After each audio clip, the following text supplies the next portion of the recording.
दोस्तों, हाल ही में हमारा एक एलसीवी कास्केट टॉपल हुआ, रोल ओवर हो गया।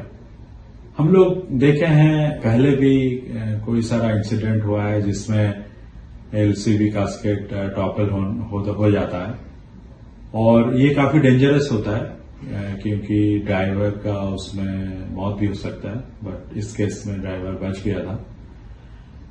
ज्यादातर हम लोग देखा है इसका जो मूल कारण होता है टॉपलिंग का, इसमें सेफ डिस्टेंस मेंटेन नहीं करते हैं। फसला जो है आगे वाला व्हीकल से, वो फसला मेंटेन नहीं होता है और ज्यादा स्पीड रहता है और टर्निंग के वक्त स्पीड ज्यादा रहता है। ये सब कारण की वजह से टॉपलिंग होता है। तो सबसे ज्यादा जो कारण है ये है स्पीड, फसला। तो एक थंब रूल है, अगर हेवी व्हीकल आप चला रहे हो तो 3 सेकंड का फसला आगे वाला व्हीकल से होना चाहिए। 3 सेकंड। और अगर लाइट व्हीकल है, आप 50 के स्पीड अगर मान लो तो करीबन 2 सेकंड का फसला होता है। उसको अगर डिस्टेंस में कवर करें तो हेवी व्हीकल अगर चला रहे हो तो 50 के स्पीड पे आपका डिस्टेंस होना चाहिए करीबन 40 से 50 मीटर, और अगर लाइट व्हीकल है तो 50 का स्पीड पे अगर चला रहे हो तो आपका डिस्टेंस होना चाहिए करीबन 20 से 25 मीटर। उतना डिस्टेंस आपको मेंटेन करना है।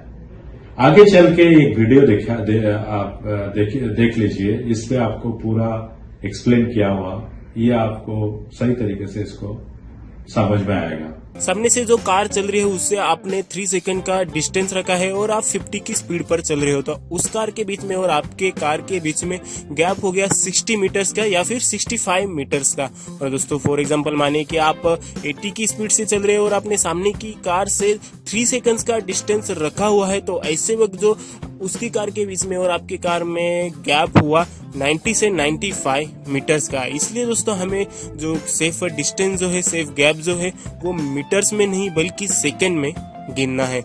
तो दोस्तों उसे कैसे करेक्टली काउंट करने हैं उसके बारे में हम अभी बात करते हैं। फॉर एग्जांपल माने कि सामने से जो कार चल रही है उसके बाजू का जो साइन है, बोर्ड है या फिर कोई और है, उसे मैं मेरे ख्याल में रख देता हूँ, उसे मैं ध्यान में रखता हूँ और वो कार जब उसे क्रॉस कर लेती है उसके बाद मैं मेरे काउंटिंग करना शुरू करूंगा 1 2 3।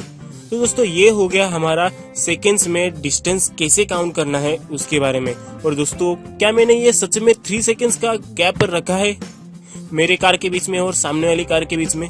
तो दोस्तों नहीं, मैंने 3 सेकेंड्स का नहीं बल्कि 2 सेकेंड्स का गैप रखा है। कैसे? तो दोस्तों मैंने स्टार्टिंग की थी 1 से, 1 2 और 3। तो दोस्तों 1 और 2 के बीच में हो गया 1 सेकेंड और 2 और 3 के बीच में हो गया दूसरा वाला सेकेंड। तो दोस्तों अगर हमें 3 सेकेंड्स का गैप रखना है तो हमें 0 से स्टार्ट करना होगा। 0 से 1 के बीच में 1 सेकेंड, 1 से 2 के बीच में 2 सेकेंड और 2 से 3 के बीच में तीसरा सेकेंड।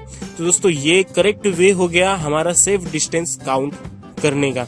इसलिए दोस्तों अगर हम नॉर्मल वेदर में ड्राइविंग कर रहे हैं, चाहे वो हाईवे रहे या फिर सिटी रहे, हमें 3 सेकंड्स का मिनिमम डिस्टेंस जो है वो रखना ही है।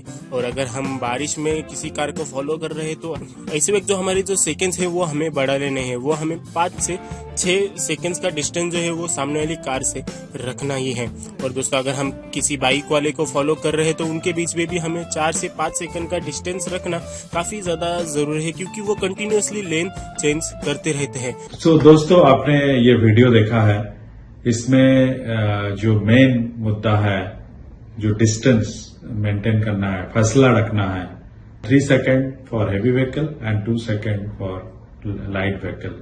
40 से 50 मीटर हेवी व्हीकल में और लाइट व्हीकल में 20 से 25 मीटर का डिस्टेंस मेंटेन करना है, तो तभी आपका ड्राइविंग सेफ रहेगा। Thank you. जय हिंद।